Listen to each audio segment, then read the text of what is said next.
രാഷ്ട്രീയം അതിനിർണായകമായ ഘട്ടത്തിലൂടെയാണ് കടന്നുപോകുന്നത്.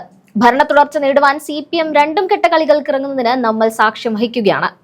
യുവനേതാവ് രാഹുൽ മാങ്കൂട്ടത്തിൽ ഉൾപ്പെട്ട വിവാദങ്ങളിലൂടെ കോൺഗ്രസിനെ പ്രതിരോധത്തിലാക്കാൻ ശ്രമിച്ചു.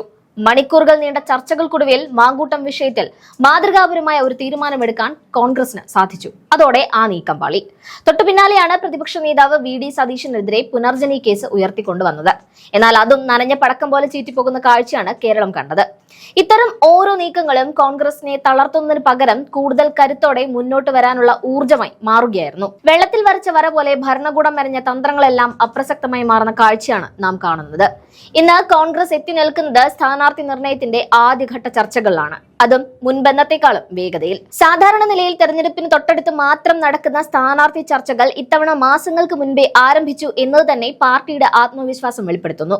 കഴിഞ്ഞ ദിവസം കേരളത്തിലെത്തിയ screening committee chairman Madhusudanan Mistry സംസ്ഥാന നേതൃത്വവുമായി നടത്തിയ ചർച്ചകൾ വളരെ പ്രതീക്ഷാ നിർഭരമാണ്.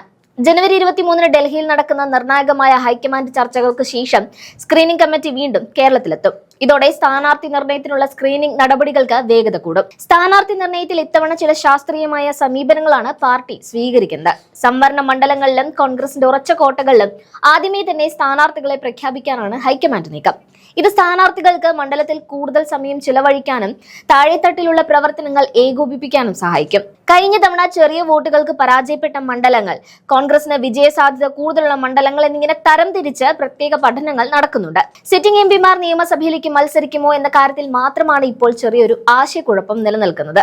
AICC ഇക്കാര്യത്തിൽ അന്തിമ തീരുമാനമെടുക്കുമെങ്കിലും പുതുമുഖങ്ങൾക്കും യുവാക്കൾക്കും കൂടുതൽ പ്രാധാന്യം നൽകണമെന്ന വികാരമാണ് പാർട്ടിയിൽ ഉയരുന്നത്. മുതിർന്ന നേതാവ് AK ആന്റണിയുമായി മിസ്ത്രി നടത്തിയ വിശദമായ ചർച്ചകൾ വരാനിരിക്കുന്ന നിർണായക മാറ്റങ്ങളുടെ സൂചനയാണ് നൽകുന്നത്. ഈ രാഷ്ട്രീയ നീക്കങ്ങൾക്കെല്ലാം കരുത്തു പകരാൻ, അണികളിൽ ആവേശം വിതറാൻ സാക്ഷാൽ രാഹുൽ ഗാന്ധി തന്നെ കേരളത്തിന്റെ മണ്ണിലേക്ക് എത്തുകയാണ്. ജനുവരി 19 കൊച്ചിയിലെ ഐതിഹാസികമായ മറൈൻ ഡ്രൈവ് മൈതാനം വിജയോത്സവം എന്ന പേരിൽ കോൺഗ്രസിന്റെ ശക്തി പ്രകടനത്തിന് സാക്ഷ്യം വഹിക്കും. തദ്ദേശ തെരഞ്ഞെടുപ്പിൽ മികച്ച പ്രകടനം കാഴ്ചവെച്ച കോൺഗ്രസ് സ്ഥാനാർത്ഥികളെ അഭിനന്ദിക്കാനാണ് പ്രതിപക്ഷ നേതാവ് കൂടിയായ രാഹുൽ ഗാന്ധി എത്തുന്നത്. വിജയിച്ചവർക്കും പരാജയപ്പെട്ടവർക്കും തുല്യമായ പരിഗണന നൽകിക്കൊണ്ട് അവരെ ഒരുമിച്ച് ചേർത്ത് നിർത്തുക എന്നതാണ് ഈ പരിപാടിയുടെ പ്രധാന ലക്ഷ്യം. ആയിരക്കണക്കിന് പ്രവർത്തകർ കൊച്ചിയിലേക്ക് ഒഴുകിയെത്തുമെന്നാണ് കരുതപ്പെടുന്നത്. KPCC അധ്യക്ഷൻ സണ്ണി ജോസഫിന്റെ നേതൃത്വത്തിൽ ഇതിനായുള്ള ഒരുക്കങ്ങൾ പൂർത്തിയായി കഴിഞ്ഞു.